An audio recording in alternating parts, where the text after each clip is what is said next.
કે બેઠો બેઠો બજારે વાતું કરે ગામની, બેઠો બેઠો બજારે વાતું કરે ગામની, કોણ આવ્યો અને કોણ ગયો એ જાણે વાત તમામની, અને પારકી પંચાયત એને ગમે બહુ, પારકી પંચાયત એને ગમે બહુ, પડી નથી એને પોતાના ઘર કામની, નાનું ભરાડ કહે ગામના ગપોટા ગમે, ગમે નહીં એને કોઈ દી કથા સીતારામની. હા, અમુક તમે જોવો ને, આપણે ત્યાં એક કહેવત છે લભાઈ, કહેવત છે કે આપણે ત્યાં જબરદસ્ત કહેવત કે નવરો નખો દ્વાળે, જબર કહેવત છે, નવરો નખો દ્વાળે. તમે નવરો માણા હોય ને એ ગમે એની હળી કરે. હા, મેં એક જગ્યાએ પ્રોગ્રામમાં વાત કરતો હતો, મારા કાર્યક્રમમાં મેં કીધું માર્ટિન લ્યુથરે એવું કીધું છે કે તમે ઉડી નથી શકતા તો ચાલો, ચાલી નથી શકતા તો દોડો, અને દોડી નથી શકતા તો તમે ઢહડાવ, પણ આગળ વધો. એક જણો વારી પાસે આવવાને કે પ્રફુલ્લભાઈ આગળ વધીને જવાનું ક્યાં, ઈ તો કે કીધું આને હેઠો બેહાડો. અમુક અમુક કળતરું હોય અને કળતર કહેવાય. હા, હમણાં એક બેન ડોક્ટર પાસે ગયા, ડોક્ટર સાહેબને કે સાહેબ વજન ઉતરે એવું કંઈક કરો. ડોક્ટર સાહેબે આમ દવા દીધી, એ કે સવારમાં 5 વાગ્યામાં ચાલવાનું રાખો. સવારના 5 વાગ્યામાં ચાલવાનું કીધું ડોક્ટરે, એટલે ઘરવાળીએ એના પતિને આવીને ઘરે આવીને કીધું કે ભાઈ સવારે મારે વહેલું 5 વાગે ચાલવા નીકળવાનું છે, તમે મારી હારો હારે ઉઠી જાજો. ઓલો કે મારે નથી આવવું, તમારે આવવાનું નથી, મારી હારે ઉઠી જવાનું, ઘરકામ તમારે કરવાનું. ઓલો કે એમાં તો હારો હારે તમારું ઉતરશે. સવારના 5 વાગ્યામાં બાય ઉઠી, ઓલાને ઉઠાડ્યો, હાલવા નીકળી, 5 મિનિટમાં પાછી આવી. તેનો ઘરવાળો કે 5 મિનિટમાં હાલી આવી. એ કે કાંઈ નહીં, કે આ લિફ્ટમાંથી સ્વતા મળે હેઠી ઉતરી અને ફ્લેટની બહાર નીકળી ને કે પાછી આવી. એ કે પણ હાલવા ન ગઈ. અરે એ કે ભાઈ મને પછી કે વિચાર આવ્યો. કે શું વિચાર આવ્યો? એ કે મને વિચાર આવ્યો કે આ ડૉક્ટરે મને હાલવાનું કીધું છે, આ એ કે પૃથ્વી કેટલું ફરે છે તો એ કે ગોળ મટોળ છે, કે હાલવાથી થોડા વજન ઉતરે, ઘરે પાછી વી કે હાલો હાલો પાછા હોઈ જાય. બોલો માંડી વાળી, બોલો અમુક તો વિચારો દાવા કરે, પૃથ્વી કે આટલું બધું ફરે તો ગોળ મટોળ છે, હું એ કે હાલું જરી ગમતું અડધી કલાક ફરું તે તડતું ઉતરી જાય. માંડી વાળું તમને કહું. હા, મજા છે સાહેબ. એક જણો હમણાં અમેરિકામાં લગ્ન કરી લીધા એને, ભાઈ મનોજભાઈ, અમેરિકામાં લગ્ન કરી લીધા. લગ્ન તો ભૂરીએલા, ભૂરી અરે ભૂરીને થોડું ગુજરાતી ને હિન્દી ને ઇંગ્લિશ ને બધું આમ પાવરફુલ થઈ ગયેલું, થોડું થોડું, બહુ નહીં. એમાં ગામડેથી ડોશીમાનો ફોન આવ્યો, ડોહીમાનો માડીનો, એ ભાઈ માડીનો ફોન આવ્યો. તે માડીએ ફોન કર્યો, હાલો. તેની પત્નીએ ઉપાડ્યો, ભૂરીએ. Excuse me please. અરે હેસકોન મન ફોસકોન મન કર, મને કે મારા છોકરા બટુક ને દે. ભૂરી કે વોટ બટકું? અરે બટકું નહીં, બટુક, બટુક, બટકું નહીં, બટુક ને દે. પછી ઓલી ભૂરીએ કીધું, આઈ એમ સોરી વો બાથ મેં હે. ડોશીમાં કે અરે પણ બાથમાં હોય તો ઘડીક છૂટો મૂકીને બાપા, મારો વાત કરવી માં બોલું છું. એલા કીધું સમજણ વગેરેનું બોલાય જ નહીં. મજા છે સાહેબ. મારો એક મિત્ર છે કલાકાર, નામ નહીં આપું કારણ કે એની આબરૂ હોય ને ભાઈ થોડીક, એટલે હાંસવું પડેલા ભાઈ. આપણી માથે કાંઈક એવું આવે તો આપણને કેમ દુઃખ થાય, એમ એને દુઃખ તો થાય ને ભાઈ. નામ નહીં આપું, કલાકાર છે, પણ લગ્ન ગીતમાં જાય. લગ્ન ગીતમાં એક દી મને હામો મળ્યો તો મોઢું હોજી ગયેલું, એલા આ દડબા જેવું, આ બધું આમ હોજી ગયેલું, મોઢું આમ ફરી ગયેલું, હોઠ તો આમ તમને કહું હાંઠિયા જેવો થઈ ગયેલો, હોય હોઠ હાંઠિયા જેવો આમ લબડી ગયેલો, એટલો હોજી ગયો ભાઈ.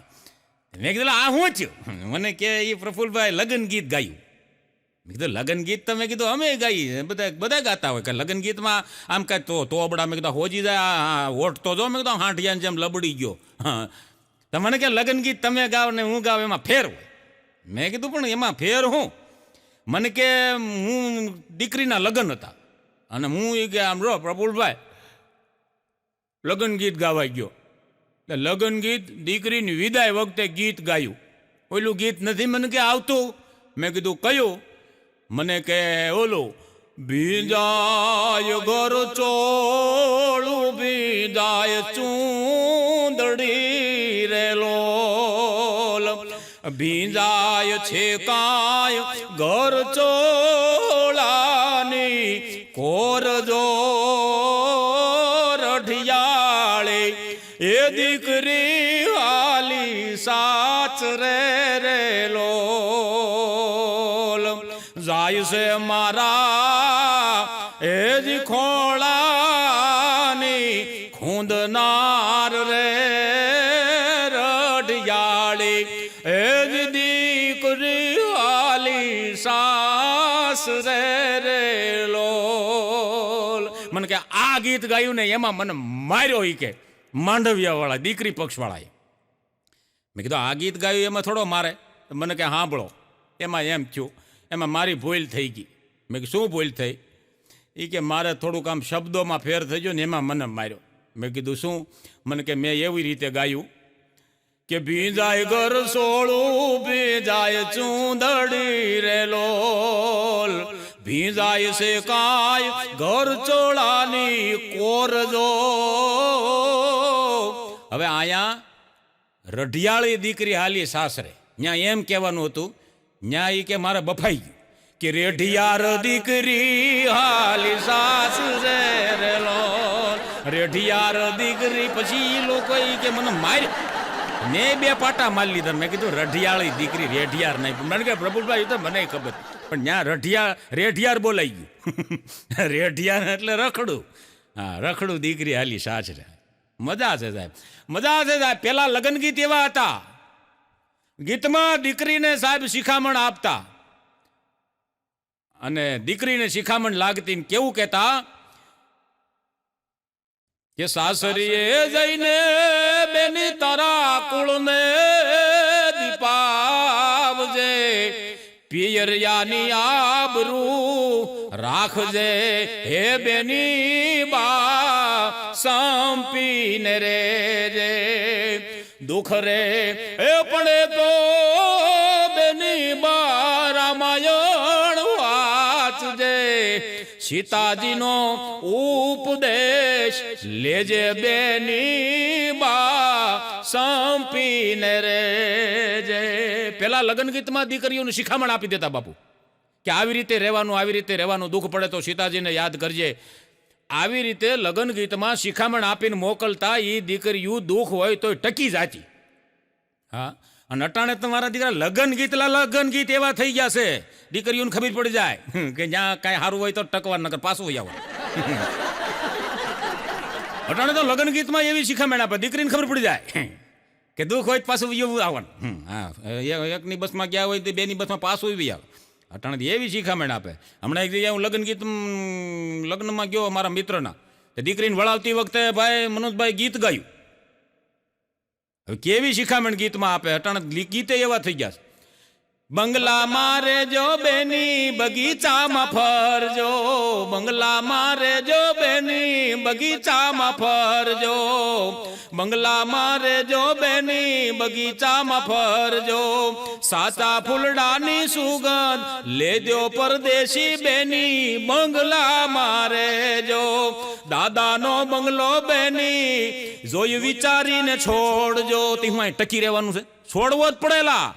હા, મારા દીકરા ગીત જ એમ ગાય, દાદાનો બાપુનો બંગલો બેની જોઈ વિચારીને છોડજો, સસરાજીના બંગલા લાગે પ્યારા એ બેની બા પરદેશી બેની બંગલામાં રેજો. નકર ન્યાય મૂલે જાતી હોય, દાડીએ જાતી હોય ને કે બંગલામાં રહેજો, બંગલામાં રહેજો. ન્યાય એમને ખબર પડી કે આ બંગલો નથી, પાછી રહી. આજે દીકરીઓ તમે જોવો ને મૂર્તિઓ પાસ કરવામાં અડધી જિંદગી કાઢી નાખે. દીકરીઓ આજે મૂર્તિઓ પાસ કરવામાં અડધી જિંદગી કાઢી નાખે છે અને પછી અડધી જિંદગી એની તલાશીમાં કાઢી નાખે. પ્રેમ તો મળશે જ નહીં. હા, એટલા બધા લાડ કરે અત્યારની દીકરીઓ, એટલા બધા લાડ કરે. હા, મારું તો એવું કહેવું છે ભાઈ મનોજભાઈ કે કન્યા હોય ને ત્યાં પૈણી જવાય. હા, એક જણી 40 વર્ષની 40 વર્ષની થયેલી. હા, અને વાંઢી 40 વર્ષની વાંઢી. એક દી એના દાદીમાએ કીધું એને, એની મમ્મીની માં એલા સમજ્યા, મમ્મીની સોરી હાહુ હા હું એ કીધું બટા આ ક્યાંક હા પાડી દે હવે આ તું ગઢી થવા આવી હો. અને અમારા વખતમાં આવું કાંઈ જોવા બોવાનું હતું જ નહીં. તો એ તારા દાદામાં શું વાંધો જો હજી હું કહું એમ કરે છે ને હજી હું કહું એમ કરે બોલો શું વાંધો છે? કાંઈ વાંધો નથી. દીકરી કે માં જોવું પડે, તમને ન ખબર પડે. અરે શું જોવું પડે? હવે આ પાર 40 વર્ષની થયા, મોઢું ભવડાઈ ગયું અને ગોળ દાદા મંડપમાં બોલશે, કન્યા પધરાવો સાવધાન નહીં, ડોશી પધરાવો સાવધાન. ડોસ્યું થાય ને એ પેલા ભયણી જવાય બાપુ, બહુ લાડ કરે દીકરીઓ. અને આજનો પ્રેમ તમને કહું સ્વાર્થી થઈ ગયો છે ને. તમે જોવો ને આજનો પ્રેમ સ્વાર્થી. કેવો પ્રેમ ભાઈ, નવા નવા હોય તે એટલો બધો પ્રેમ હોય, પછી જેમ જૂનું થતું જાય એમ પ્રેમ ઘટતો જાય. એક જણા એના પત્નીને કીધું એ કે મારામાં તે એવું શું જોયું કે તે લગ્નની હા પાડી દીધી. એની પત્ની કે 6-7 મહિના પહેલા કે હું આ તમારી સોસાયટીમાં તમે જ્યાં રહ્યો છો ને ત્યાં મારી માસી રહે છે, ત્યાં કે હું આવી હતી તમારા ઘરની સામે, ત્યાં હું કે એકવાર માસીને ઘેરે આવી, એમાં કે તમને તમારી બા તમારી મમ્મી સંપલે મારતી હતી અને તમે કે શાંતિથી ઊભા હતા, એક શબ્દ ન બોલ્યા. ત્યારથી કે મેં નક્કી કરી લીધું લગ્ન કરવા તો આની મારો તો હલે.